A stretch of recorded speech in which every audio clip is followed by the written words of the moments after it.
Of all great musical compositions, Der Ring des Nibelungen is by far the largest. A consecutive performance of its 4 separate parts would last for some 15 hours. To confer unity on this vast scheme, Wagner built his score out of a number of recurrent themes, each one associated with some element in the drama and developed in conjunction with that element throughout the work. These themes, or leading motives as they have come to be called, are not mere identification tags, nor is the score a simple patchwork made up by introducing each motive at the appropriate point in the stage action. Wagner's own description of his themes was melodic moments of feeling, and writing about his intentions beforehand, he said, "These melodic moments will be made by the orchestra into a kind of emotional guide throughout the labyrinthine structure of the drama." Wagner's motives have, in reality, a fundamentally psychological significance, and his score is a continuous symphonic development of them, reflecting the continuous psychological development of the stage action. In consequence, a comprehensive analysis of the Ring would be an enormous task. It would involve clarifying the psychological implications of all the motives and tracing their changing significance throughout the whole of their long and complex development. Nevertheless, understanding and enjoyment of the work can be greatly helped by simply establishing the identity of all the really important motives and indicating what immediate dramatic symbols they stand for, which is all that this introduction is intended to do.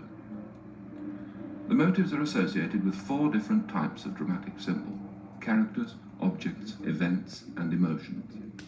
An example of a motive representing a character is the stern fanfare which introduces Hunding in Act 1 of Die Walküre.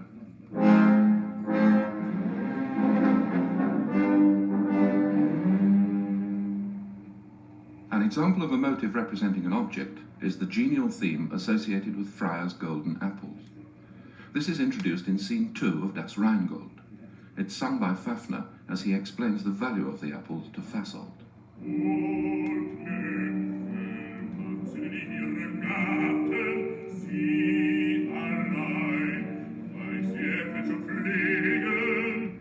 An example of a motive representing an event is the brief, agitated figure on the woodwind, which follows Alberic's threat of violence against the Rhine maidens in Scene 1 of Rheingold.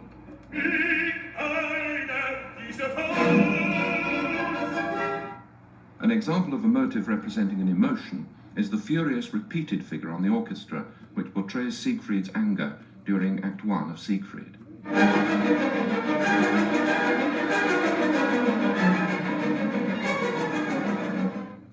These examples are only 4 of the almost innumerable motives in the Ring. But at the heart of this diversity, there's a simple unity. Practically all the motives arise from a few basic motives.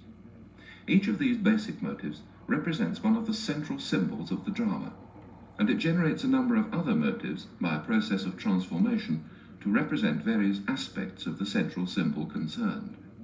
And so we can thread our way through the jungle of motives in the Ring by grouping them into their different families.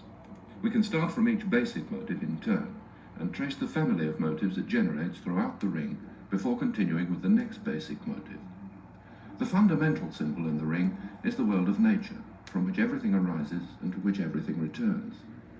And Wagner's basic motive for this ultimate source of existence is that fundamental element in music, the major chord. This chord, spread out melodically as a rising major arpeggio by the horns, forms the mysterious nature motive which opens the whole work.